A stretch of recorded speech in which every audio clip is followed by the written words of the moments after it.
विश्वास आणि सत्याची ताकद.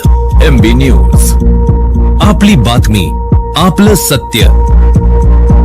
नक्कीच आपण म्हणल्याप्रमाणे या आंदोलनाला घेऊन आंदोलनाच्या पार्श्वभूमीवर काल 4 वाजता सुद्धा कारखाना प्रशासनाबरोबर बैठक झाली. आज सकाळी बसल्यानंतर सुद्धा कारखाना प्रशासनाबरोबर 2 चर्चेच्या फेरी झालेल्या आहेत.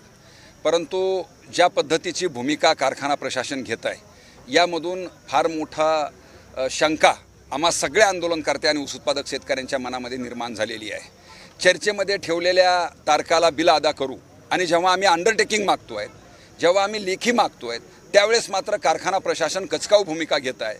या बाबीमधूनच बऱ्याच गोष्टी आम्हाला आता यापुढं सूचित वाटत आहेत की नेमकं हा कारखाना आणि या कारखाना चालवणारे डायरेक्टर बोर्ड नेमकं कोण आहे आणि कशा पद्धतीची भूमिका त्यांची या कारखान्याप्रती आणि या परिसरातल्या शेतकऱ्यांच्या ऊसबिलाप्रती आहे, ही संभ्रम अवस्था आज मात्र नक्की आम्हाला समोर आलेली आहे. म्हणून या बाबीचा विचार आंदोलक म्हणून आम्ही नक्की चांगल्या पद्धतीने आता करतोय. एकीकडे जिल्ह्यामध्ये सर्वाधिक भाव देण्याची जी वल्गना करण्यात आली कारखान्याच्या वतीनं तो तर भाव गेलाच, परंतु जी रक्कम आहे शेतकऱ्यांच्या पोटी पडणारी ती पण आणखीन दिलेली नाही. भाव घोषित करत असताना ज्या पद्धतीच्या घोषणा बीड जिल्ह्यातल्या आणि इतर कारखान्यांनी केल्या, त्यासोबतच ओंकारेश्वर शुगर्सनं सुद्धा जी काही भावाची घोषणा केलेली होती त्या घोषणेचं स्वागत आम्ही सुद्धा केलेलं होतं. परंतु आत्ता मात्र जो भाव घोषित केलेला आहे या भावाच्या घोषणेप्रमाणे नक्कीच 15 जानेवारीपर्यंतच्या सगळ्या शेतकऱ्यांचा जो ऊस गेलेला होता तिथपर्यंतच्या शेतकऱ्यांचा 2950ने त्यांनी पैसे अदा केलेली आहेत. ही बाब आपल्याला पण अधोरेखित करावं लागणार आहे. परंतु 15 जानेवारीनंतर आत्ता जे 30 जानेवारीपर्यंतचं बिल टाकलेलं आहे ते बिल या कारखान्याने केवळ 1800 रुपये प्रतिटनाने टाकलेलं आहे आणि ही बाब आणखी काळजी करायला लावणारी आहे. आणि म्हणून आमचं म्हणणं असं आहे की हे जे काही चाललेलं आहे हे अत्यंत कायद्याच्या विरोधात आहे. महाराष्ट्र सरकारनं ऊसाच्या आणि ऊस उत्पादक आणि कारखानदाराच्या संदर्भात घेतलेल्या धोरण आणि भूमिका आणि शासन निर्णयाच्या विरोधामधली ही सगळं चाललेलं आहे.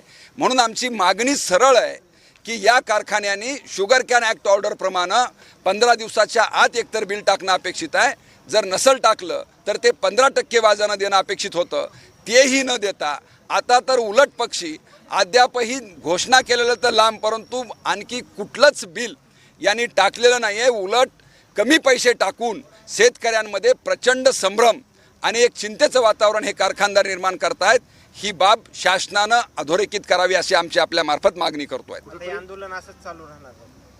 जर कारखाना प्रशासन, महसूल प्रशासन, पोलीस प्रशासन आणि एवढंच नाही तर या जिल्ह्यातल्या लोकप्रतिनिधींना जर थोडीही संवेदनशीलता असेल की आमच्या मतदारसंघातले खासदार महोदयांना, आमदार महोदयांना आणि मंत्री महोदयांना आम्ही विनंती करतो आहेत की जर तुम्हाला थोडीही संवेदनशीलता जर वाटत असेल की आपल्या मतदारसंघातला शेतकरी हा नव्या योजनेपेक्षा आम्ही घातलेल्या ऊसाची रक्कम मागण्यासाठी जर 40 डिग्री टेम्परेचर उन्हामध्ये जर ताटकळत बसत असेल तर या जिल्ह्यातला शेतकरी आपल्याला नक्की विचार करायला भाग पाडेल. आम्ही पुन्हा एकदा आपणाला अपील करतो आहेत की आपली संवेदनशीलता म्हणून कारखाना प्रशासनाच्या बाजूने आपण बोलणार आहात का तुम्ही शेतकऱ्यांचे प्रतिनिधी आहेत, ही दाखवण्याची वेळ आज तुमच्यावरती आलेली आहे. ही बाब नक्की या ठिकाणचे लोकप्रतिनिधी विचारात घेतील, हेही आपल्या माध्यमातून आम्ही त्यांना विनंती करतो आहे.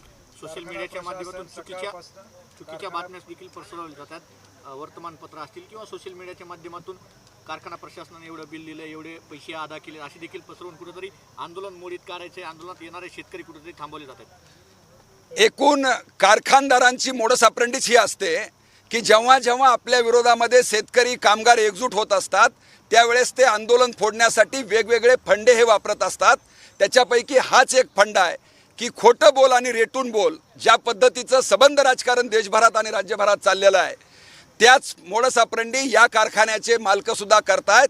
घरोघरी जाऊन शेतकऱ्यांना दम टाकतायत, विनंती करतायत वेळप्रसंगी आणि तुमचे पैसे आम्ही तुम्हाला देऊ, तुम्ही आंदोलनामध्ये जाऊ नकात, अशा पद्धतीनं आंदोलन फोडण्याचा सगळ्या मार्गाने प्रयत्न केला जातोय.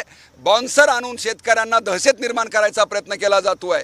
नको तेवढ्या संख्येनं पोलिसी बळ उभा करून शेतकऱ्यांमध्ये दहशत निर्माण करण्याचा प्रयत्न हे कारखानदार सरकारच्या सहकार्यानं करतायत असा आमचा ऊस उत्पादक शेतकरी संघटनेचा आरोप आहे की सरकार शेतकऱ्यांपेक्षा कारखानदाराच्या संरक्षणामध्ये जास्तीत संबंध दाखवतो आहे, ही बाब या महाराष्ट्रातल्या शेतकऱ्यांच्या आता लक्षात आलेली आहे. सोशल मीडियाच्या माध्यमातून ज्यावेळेस आपण या आंदोलनाचं वृत्त किंवा काही बातम्या प्रसारित केल्या त्याच्या माध्यमातून सोशल मीडियावर काही लोक व्यक्त होत आहेत की याच कारखान्याच्या गेटसमोर का तुम्ही आंदोलन करताय, दुसऱ्या कारखान्याकडे बिलं थकीत नाही का? काय वाटतं, हे आरोप खरा आहे का? कदाचित जे कोणी व्यक्त होणारे शेतकरी बांधव आहेत त्यांना माझी विनंती आहे की तुम्ही जरा मागच्या 4-5 महिन्यापासूनचा सोशल मीडिया किंवा माध्यमं तपासून बघा.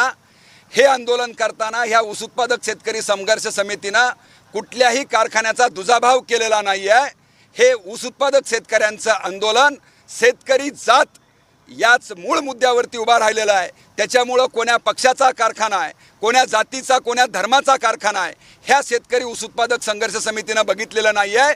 हे आंदोलन करताना केवळ आणि केवळ शेतकरी जातीच्या शेतकऱ्यांचं हित कशामध्ये आहे, कुठला कारखाना लुबाडणूक करतो आहे, या सगळ्या कारखान्यावरती आंदोलन केले आहेत.